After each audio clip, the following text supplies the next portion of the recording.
Hello everybody and welcome back to Screen Stars. I'm here today to bring you my review for the 2019 Netflix horror film Eli, a film that is directed by Kieran Foy and it stars Charlie Shotwell as Eli.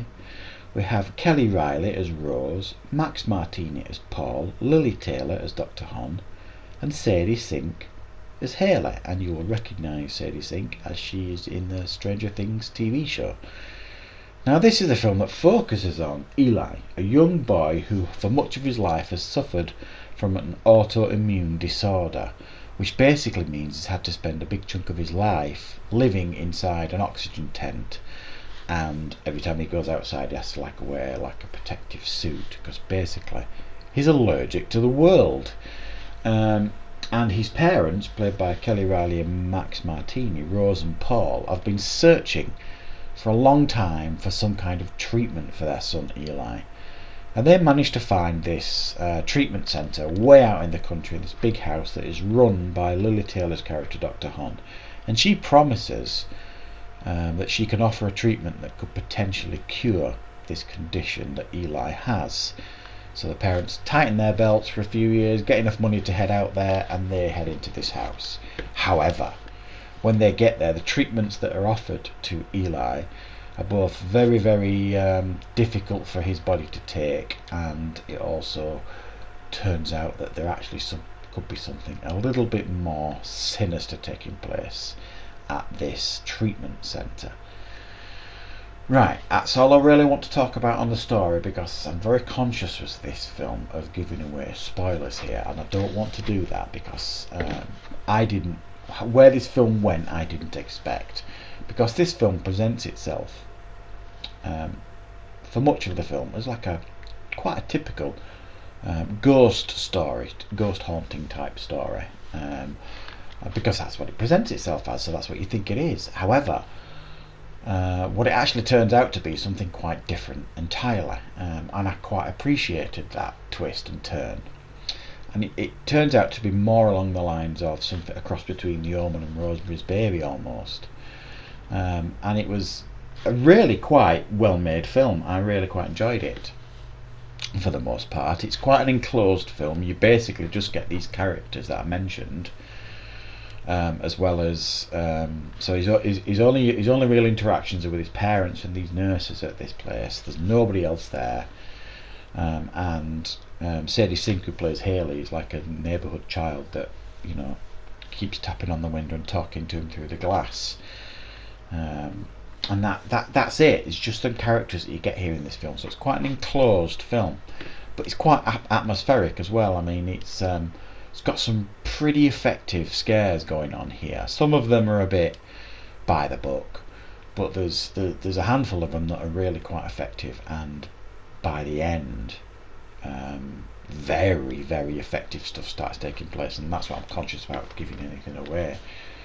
I found it a real interesting watch, this film. I was certainly entertained throughout, because I was really keen to find out what was going on, because Eli is not accepting these treatments at all. They're not going well.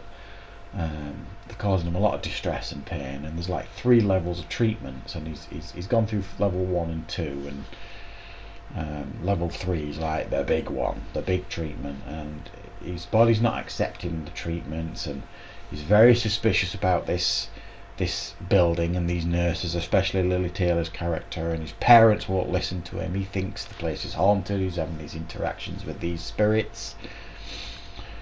They and the nurses all think it's hallucinations because of the medication that he's on. So there's this battle, and the only person that believes him is Haley, the girl that he's talking to through the glass. And she's encouraging him to kind of get out, because she's had communications with previous children that's had these treatment that it's not gone well with, and they've had the same fears as Eli, etc., etc. So it becomes this battle for Eli to try and convince his parents that things aren't right, the building is haunted, and for the parents to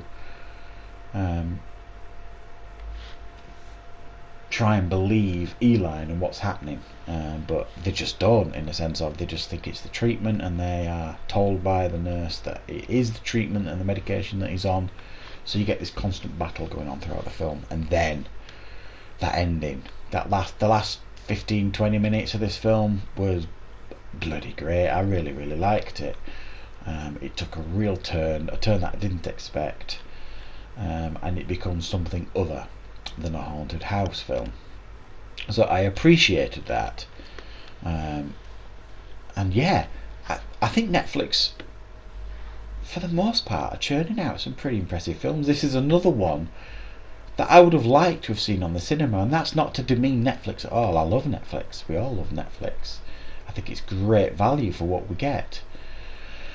And it's great for a film to be released. You can just watch it immediately without going to the cinema maybe. But I just think this deserved to be a cinema release, especially so close to Halloween. I think this would have done quite well, because it's well made. Yeah, it's a little naive at times, and some of the scares are predictable here and there. But it did its job in regards to masking what the film actually was. And when you actually think back, there was a couple of hints here and there that made so much sense by the end. I just didn't pick up on. Sometimes I turn off my brain and watch a film and enjoy it, and then it's a nice surprise by the end for me, if you like. And this film gave me that. So I'm giving it a 7.5 out of 10. It really took me by surprise. I didn't expect to enjoy it just as much as I did, and I think it is certainly worth checking out if you're wanting a pretty decent, well-made horror film by Netflix. So that's my review for Eli. I hope you enjoyed it. Thank you very much for watching, everybody, and of course I'll see you next time for more reviews on Screen Stars.